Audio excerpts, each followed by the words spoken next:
Welcome back. അന്വേഷണ ഏജൻസികളെ ആയുധമാക്കുന്നു എന്നുള്ളതാണ് ചോദ്യം. അതിനകത്തൊരു സംശയവുമില്ലല്ലോ. നമ്മുടെ മുന്നിലെ കണക്കുകൾ അങ്ങനെയല്ലേ പറയുന്നത്.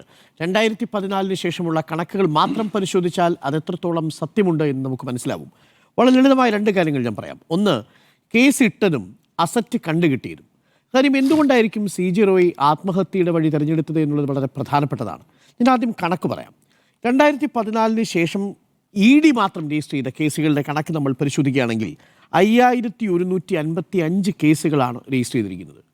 അതിന് തൊട്ട് മുമ്പുള്ള 10 വർഷവുമായിട്ട് നമ്മളതിനെ കമ്പയർ ചെയ്യുമ്പോഴാണ് എത്ര ശതമാനത്തിൻ്റെ വർധനമുണ്ടാവുന്നു എന്ന് മനസ്സിലാവുന്നത്. നോക്കൂ, കഴിഞ്ഞ തവണ അതായത് കഴിഞ്ഞ 10 വർഷത്തേക്കാൾ ഇത്തവണ രജിസ്റ്റർ ചെയ്തിരിക്കുന്ന കേസുകളുടെ എണ്ണം നോക്കുമ്പോൾ 4500% വർധനമാണ് കാണാൻ സാധിക്കുന്നത്. അതിൽ തന്നെ വളരെ സ്പെസിഫിക്കായി രാഷ്ട്രീയ നേതാക്കൾക്കെതിരെയുള്ള കേസ് പരിശോധിച്ചാൽ 125 കേസുകളിൽ 114 കേസുകളും പ്രതിപക്ഷത്തുള്ള നേതാക്കൾക്കെതിരെയാണ് ED എടുത്തിരിക്കുന്നത് കാണാം.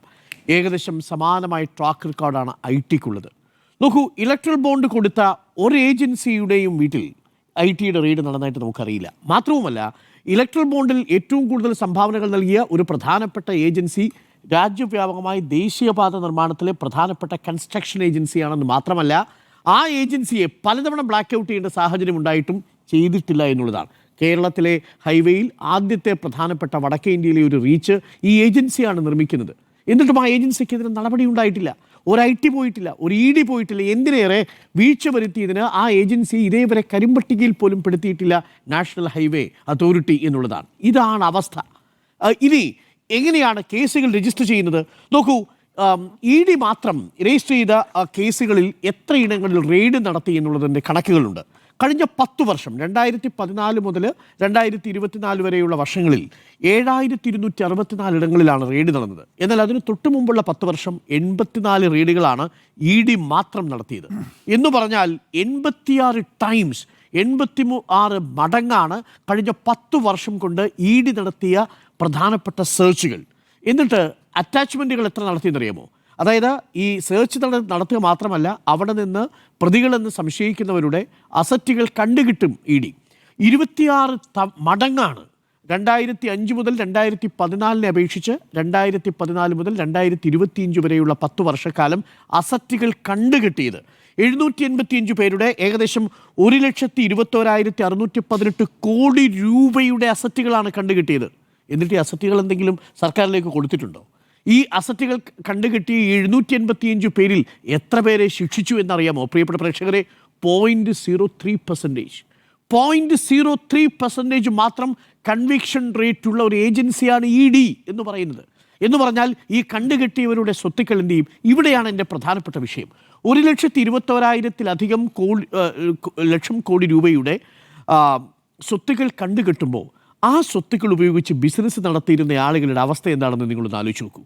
റോയ് എന്തിനാണ് ആത്മഹത്യ തിരഞ്ഞെടുത്തത് എന്ന ചോദ്യത്തിൻ്റെ ഒരു സൂചന കിടക്കുന്നത് ഇവിടെയാണ്. റോയിയുടെ ബിസിനസ് രീതി നേരത്തെ ആന്റോ കേസ്റ്റൻ സൂചിപ്പിച്ചതുപോലെ ഒരു സീറോ ഡെപ്റ്റ് ബിസിനസ് പ്ലാനാണ് അദ്ദേഹത്തിനുണ്ടായിരുന്നത്. വായ്പാ രഹിത സംരംഭകനായിരുന്നു അദ്ദേഹം.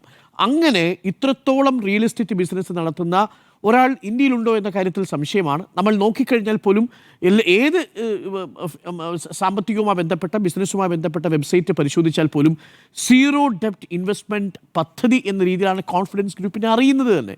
അദ്ദേഹം തന്നെ അദ്ദേഹത്തിൻ്റെ അഭിമുഖത്തിൽ പറയുന്നുണ്ട്, എനിക്ക് രണ്ട് പദ്ധതിയുള്ളൂ. ഒന്ന്, ഞാൻ വായ്പ എടുത്ത് ബിസിനസ് ചെയ്യാറില്ല. 2, ഞാൻ കൃത്യസമയത്ത് കൈമാറും. ഗീവ് ഇൻ ടൈം, GIT എന്നാണ് അദ്ദേഹം പറയുന്നത്. ഇത് രണ്ടുമാണ് എൻ്റെ ബിസിനസ്സിൻ്റെ വളർച്ചയിലേക്ക് നയിച്ചതെന്ന് അദ്ദേഹം പറയുന്നു. പക്ഷേ ഈ രണ്ടിനും റിസ്ക് ഉണ്ട്. ഈ രണ്ടിൻ്റെയും റിസ്ക് എന്താ? ഒന്ന്, സീറോ ഡെപ്റ്റാണ്. സീറോ ഡെപ്റ്റ് എന്ന് പറയുമ്പോൾ മാർക്കറ്റിൽ നിന്ന് പണം ലോണായിട്ട് എടുക്കാതെ തൻ്റെ പദ്ധതിയിൽ ഗുണഭോക്താക്കാവുന്ന ആളുകളുടെ കയ്യിൽ നിന്ന് നേരത്തെ ആന്റോ കേസ്റ്റൻ പറഞ്ഞതുപോലെ അഡ്വാൻസ് ആയിട്ട് പണം സ്വീകരിക്കുന്നു. നമുക്കറിയാമല്ലോ, ഒരു ഫ്ലാറ്റ് നമ്മൾ കൊടുക്കുന്ന സമയത്ത് ഡൗൺ പേയ്മെൻറ്റ് എത്രയാണ് നിങ്ങൾ കൊടുക്കുക? നിങ്ങൾ എത്രയാണ് ആദ്യത്തെ ഇൻവെസ്റ്റ്മെൻറ്റ് നിങ്ങൾ മുടക്കുക? ഇപ്പോൾ കേരളത്തിൽ കോൺഫിഡൻസ് ഗ്രൂപ്പ് ആദ്യം തുടങ്ങുന്ന സമയത്ത് എത്രയായിരുന്നു അറിയുമോ ഫ്ലാറ്റിൻ്റെ റേറ്റ്? 40 ലക്ഷം രൂപയാണ്. ഇതെങ്ങനെയാണ് നമ്മൾ മനസ്സിലാക്കിയത്? അന്ന് ഏഷ്യാനെറ്റ് സംപ്രേഷണം ചെയ്ത റിയാലിറ്റി ഷോയിൽ 40 ലക്ഷം രൂപയുടെ ഫ്ലാറ്റ് നേടൂ എന്നായിരുന്നു ടാഗ്. അന്ന് ആ റിയാലിറ്റി ഷോയിൽ വിജയിക്ക് 40 ലക്ഷം രൂപയുടെ ഫ്ലാറ്റ് കിട്ടുമ്പോൾ നോക്കൂ, ഓരോ ഷോയിലും ഓരോ എപ്പിസോഡിലും 10-15 തവണ അദ്ദേഹത്തിൻ്റെ മുഖം മാത്രമല്ല കോൺഫിഡൻസ് ഗ്രൂപ്പ് എന്ന് പറഞ്ഞുകൊണ്ടേയിരുന്നു. അദ്ദേഹം ഒരാളുടെ കയ്യിൽ നിന്നും പണം വാങ്ങിയില്ല. പകരം ആ നിക്ഷേപകരുടെ കയ്യിൽ നിന്ന് ആരാണോ ഫ്ലാറ്റ് വാങ്ങാൻ പോകുന്നത് അവരുടെ കൈകളിൽ നിന്ന് ആദ്യം 5 ലക്ഷം വീതം വാങ്ങുന്നു. ഇപ്പോൾ 100 ഫ്ലാറ്റുകൾ അദ്ദേഹം നിർമ്മിക്കാൻ പോയാൽ ഓരോ ഫ്ലാറ്റ് ഉടമയുടെ കയ്യിൽ നിന്നും വാങ്ങുന്ന ഈ 5 ലക്ഷമാണ് അദ്ദേഹത്തിൻ്റെ ആദ്യത്തെ ടേൺ എന്ന് പറയുന്നത്. ഇതുപയോഗിച്ചുകൊണ്ട് ഇയാൾ എന്താ ചെയ്യുന്നത്? ഇത് കമ്പനിയുടെ ഓരോ പ്രധാനപ്പെട്ട ഫ്ലാറ്റുമായി ബന്ധപ്പെട്ട നിർമ്മാണ ഗ്രൂപ്പുകളെ ഏൽപ്പിക്കുമ്പോൾ അതിൻ്റെ പ്ലംബിങ്ങിന് കൊടുക്കുന്നു, അതിൻ്റെ കൺസ്ട്രക്ഷൻ കൊടുക്കുന്നു. അവിടെയും അദ്ദേഹം എന്താ ലോൺ ഇടുന്നില്ല. സാധാരണ 90 ഡേയ്സ് ലോൺ ഇട്ടാണല്ലോ അദ്ദേഹം നമ്മൾ കണ്ടിരിക്കുന്നത്. കോൺട്രാക്ടർമാരെല്ലാം 90 ഡേയ്സ് ഒരു അവധി പറഞ്ഞുകൊണ്ടാണ് സാധനങ്ങൾ വാങ്ങാറുള്ളത്. അങ്ങനെ സംഭവിക്കുമ്പോൾ എന്ത് സംഭവിക്കും? ഓൺ ടൈം നമുക്കത് കൊടുക്കാൻ പറ്റാതെ വരും. കാര്യം ഈ പറയുന്ന സാധനങ്ങൾ കൃത്യമായിട്ട് വരില്ല. ഇതങ്ങനെയല്ല, പൈസ അടച്ച് ബില്ല് ചെയ്തിട്ടാണ് അദ്ദേഹം ഈ പ്ലംബിംഗ് സാധനമാണെങ്കിലും ഈ നിർമ്മാണ സാധനങ്ങളാണെങ്കിലും വാങ്ങുന്നത്. ഓൺ ടൈമിലേക്ക് സാധനം അവിടെ വർക്ക് സൈറ്റിലേക്ക് എത്തുകയാണ്. ഈ ഫ്ലോ നിരന്തരം തുടർന്നാൽ മാത്രമേ മുന്നോട്ട് പോകാൻ പറ്റൂ. ഇത് അന്ന് ഫ്ലാറ്റ് തുടങ്ങുന്ന സമയത്താണ് നമ്മൾ ഈ പറഞ്ഞ 40 ലക്ഷത്തിനും 50 ലക്ഷത്തിനെയും കഥ. ഇന്ന് അദ്ദേഹം കൈകാര്യം ചെയ്യുന്ന ബിസിനസ് ഏതാണെന്ന് അറിയാമോ? ദുബായിൽ അദ്ദേഹം ലങ്കാസ്റ്റർ ഹോൾഡിങ്സ് എന്ന് പറയുന്ന ഒരു വലിയ ബിസിനസ് സംരംഭം, ഒരു വലിയ മോഡൽ അവതരിപ്പിച്ച് സക്സസ്ഫുള്ളായി 11 മാസം കൊണ്ട് അത് ഉപഭോക്താക്കൾക്ക് കൊടുത്തു. പ്രീമിയം വില്ലാസ് ആയിരുന്നു ആ പദ്ധതി. രണ്ടാമത്തെ പദ്ധതി അദ്ദേഹം തുടങ്ങി. ഈ പദ്ധതി തുടങ്ങുന്നതിന് മുൻപ് നേരത്തെ പറഞ്ഞതുപോലെ വലിയ രീതിയിലുള്ളൊരു പാർട്ടി അദ്ദേഹം നടത്തി. സിനിമാ താരങ്ങളും രാഷ്ട്രീയ പ്രമുഖരും ബിസിനസ് സംരംഭകരും ഒക്കെ ദുബായിൽ നടത്തിയ ആ പാർട്ടിയിൽ പങ്കെടുത്തു. നോക്കൂ, അത് അഡ്വാൻസ്ഡ് പ്രീമിയം വില്ലകളായിരുന്നു അതിൽ അദ്ദേഹത്തിൻ്റെ ഒരു പ്രധാനപ്പെട്ട ഫ്ലാഗ്ഷിപ്പ് പ്രോഗ്രാം എന്ന് പറയുന്നത്. അതായത് കേരളത്തിൽ ബിസിനസ് ചെയ്യുന്നതിൻ്റെ അത്ര തന്നെ ഒരൊറ്റ പ്രോജക്റ്റിൽ അദ്ദേഹം ഇൻവെസ്റ്റ് ചെയ്യാനിരിക്കുകയായിരുന്നു ദുബായിൽ. അപ്പോൾ ഈ പണം ഏതെങ്കിലും തരത്തിൽ ഏതെങ്കിലും തരത്തിൽ ഫ്രീസ് ചെയ്യപ്പെടുകയാണെങ്കിൽ എന്ത് ചെയ്യും? 1 ഇഞ്ച് മുന്നോട്ട് പോകാൻ കഴിയില്ല. ഇന്ന് അദ്ദേഹത്തിൻ്റെ കയ്യിലുള്ള ഏകദേശം 189 പ്രോജക്റ്റുകൾ ഒരേ സമയം നടത്തിക്കൊണ്ടിരിക്കുന്നയാളാണ്. 1 ഇഞ്ച് മുന്നോട്ട് പോകാൻ പറ്റില്ല പണം കണ്ടുകെട്ടുകയാണ് എന്നുണ്ടെങ്കിൽ. നോക്കൂ, സ്വാഭാവികമായും ദുബായിൽ വേരുകളുള്ള, ദുബായിൽ വലിയ ഇൻവെസ്റ്റ്മെൻറ്റ് പദ്ധതികൾ തുടങ്ങിയിരിക്കുന്ന പ്രിസ്റ്റൈൻ എന്നോ മറ്റോ ആണ് ആ പുതിയ പ്രോജക്റ്റിൻ്റെ പേര്. ആ പ്രോജക്റ്റിൽ കോടികളാണ് അദ്ദേഹം മുടക്കാൻ പോകുന്നത്. ഒരു ഏജൻസിയുടെ കയ്യിൽ നിന്ന് വായ്പ എടുത്തല്ല, നിക്ഷേപകരുടെ കയ്യിൽ നിന്നാണ്. ഇത് കണ്ടുകെട്ടിയാൽ പിന്നെ അദ്ദേഹത്തിന് നിന്ന് വിളിക്കാൻ പറ്റൂ? ഗിവ് ഇൻ ടൈം, കൃത്യസമയത്ത് ഈ പ്രോജക്റ്റ് കൈമാറിയില്ലെങ്കിൽ കോൺഫിഡൻസ് ഗ്രൂപ്പ് ഇതുവരെ കൊണ്ടുവന്ന ആ ലെഗസി എന്നേക്കുമായി ബാങ്കിന്റെ പോകുള്ളൂ. ഇതങ്ങനെയല്ല.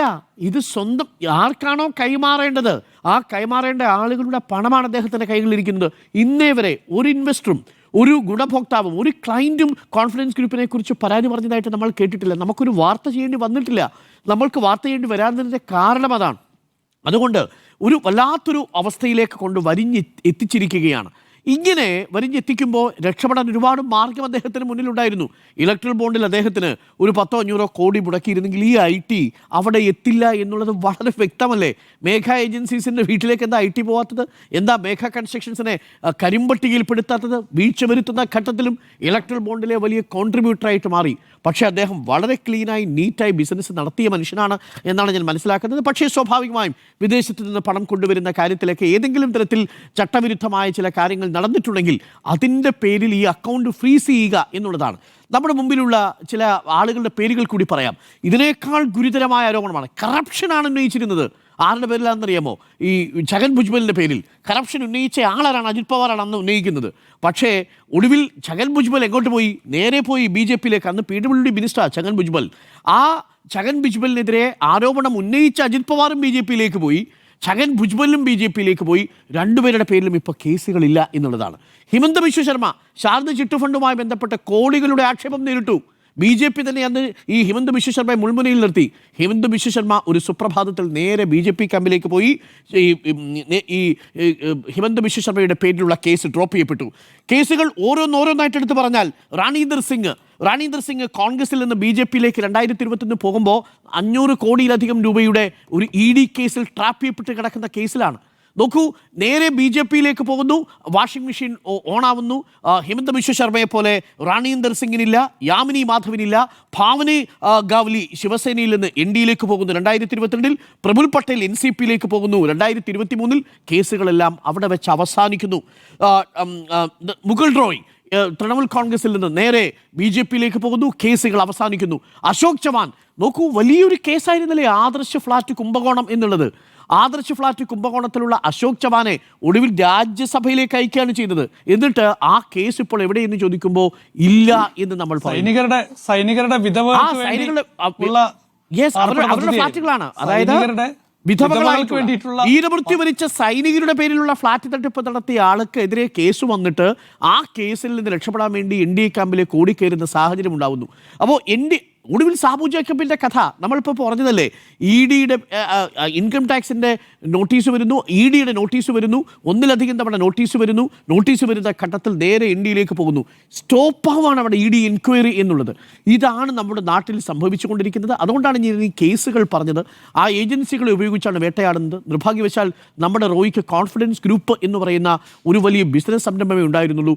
കോൺഫിഡൻസ് പാർട്ടി എന്ന് പറയുന്ന ഒരു പാർട്ടി റോയിക്ക് ഉണ്ടാവാതെ ആ കോൺഫിഡൻസ് പാർട്ടി എന്ന് പറയുന്ന ഒരു പാർട്ടി കൂടി പാവം റോയി ഉണ്ടാക്കിയിരുന്നെങ്കിൽ ആ റോയിക്ക് കഴിഞ്ഞ 3 മാസങ്ങൾക്ക് മുമ്പ് IT-യുടെ ആദ്യത്തെ നോട്ടീസ് കിട്ടുമ്പോൾ ഒരൊറ്റ പ്രഖ്യാപനത്തിലൂടെ നേരെ നമ്മളുടെ കർണാടകയിലെ BJP-യിലേക്ക് ചേർന്ന് കഴിഞ്ഞാൽ പിന്നീട് ഈ IT ഉദ്യോഗസ്ഥരും എത്തില്ല, ഒരു ED ഉദ്യോഗസ്ഥരും എത്തില്ല.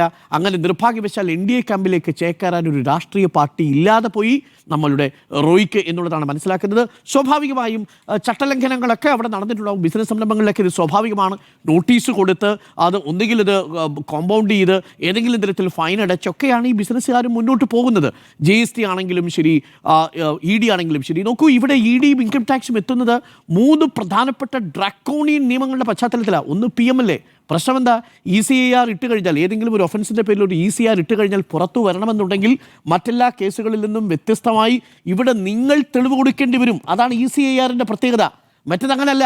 നിങ്ങൾക്ക് ജാമ്യം എന്നുള്ളത് അവിടെ ഒരു കോമൺ ആണെങ്കിൽ ഇവിടെ ECIR രജിസ്റ്റർ ചെയ്ത് കഴിഞ്ഞാൽ ജയിലിൽ കിടക്കുക എന്നുള്ളതാണ്. പ്രോസസ്സ് പനിഷ്മെൻ്റ് ആവുന്നു. അതാണ് ECIRൻ്റെ കാര്യത്തിൽ സംഭവിക്കുന്നത്. PMLA പ്രകാരം തീർന്നിട്ടില്ല. മറ്റൊരെണ്ണമുണ്ട്, അത് ഇദ്ദേഹത്തിന് ബാധകമല്ല. പക്ഷേ വിദേശത്ത് നിന്ന് നമ്മുടെ ഫണ്ട് തട്ടിച്ച് വിദേശത്തേക്ക് പോയ നിരവധി ആളുകളുണ്ടല്ലോ. നീരവ് മോദിയെ പോലെയുള്ള ആളുകൾ, നമ്മളുടെ വിജയ് മല്യയെ പോലെയുള്ള ആളുകൾ, അവരെ പിടിക്കാൻ വേണ്ടിയിട്ട് കൊണ്ടുവന്നതാണ് FGOA, ഈ FEOA, അതായത് fugitive economic offenders act, PMLA act, FEMA act. ഈ 3 ആക്ടുകളുടെ ബലത്തിലാണ്. പെട്ടുപോയാൽ രക്ഷപ്പെട്ട് പുറത്തു വരിക അസാധ്യമാണ്. അതല്ലെങ്കിൽ നിങ്ങൾക്ക് NDയിലേക്ക് ചേരാൻ അടുത്ത കാലത്ത് കൊണ്ടുവന്ന IT അമെന്റ്മെന്റും ഉണ്ട്. IT അമെന്റ്മെന്റും ഉണ്ട്. അപ്പൊ ഇതിൽ ഏതെങ്കിലും ഒരു വകുപ്പ് ഉപയോഗിച്ച് നിങ്ങളെ പിടിക്കാൻ പറ്റും. ഏതെങ്കിലും ഏത് കപ്പലിലും കയറാം, വിമാനത്തിൽ കയറാം. എക്സാക്ട്ലി.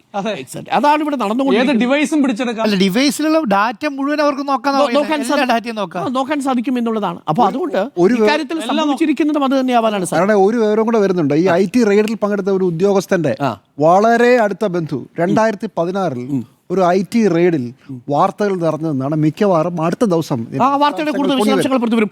നേരത്തെ ജിമ്മി പറഞ്ഞ ആ ഉദ്യോഗസ്ഥന്റെ പേര്, മറ്റൊരു ഉദ്യോഗസ്ഥൻ EDയുടെ ഉദ്യോഗസ്ഥന്റെ പേര് P. രാധാകൃഷ്ണൻ എന്നാ.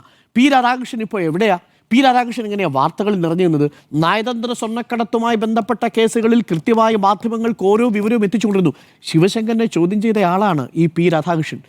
അന്ന് ശിവശങ്കറുമായി ബന്ധപ്പെട്ടുകൊണ്ടുള്ള, ഞാൻ പറഞ്ഞല്ലോ, EDയുടെ ഫ്രെയിമിലൂടെ നോക്കുന്ന സമയത്ത് ഏതെങ്കിലും ഒരു ചെറിയ ലൂപ്പ് ഹോളിൽ നിങ്ങൾക്ക് ECIR രജിസ്റ്റർ ചെയ്താൽ നിങ്ങൾക്ക് അദ്ദേഹത്തെ പിടിച്ച് ജയിലിലിടാൻ പറ്റും. അങ്ങനെ ഈ ശിവശങ്കരനെ പിടിച്ച് ജയിലിലിട്ട ഉദ്യോഗസ്ഥനെ ED തന്നെ പുറത്താക്കി. കാരണം എന്താ? കൈക്കൂലി കേസിൽ പുറത്താക്കി എന്നുള്ളതാണ്. ഇതാണ് പുറത്തു വരുന്ന വാർത്ത.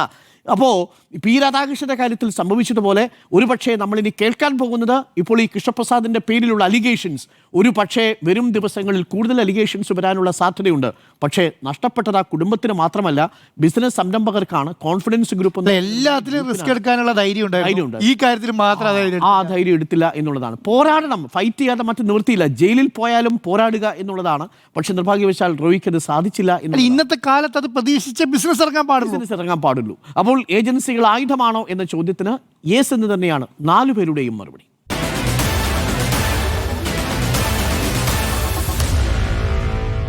Meet the editors.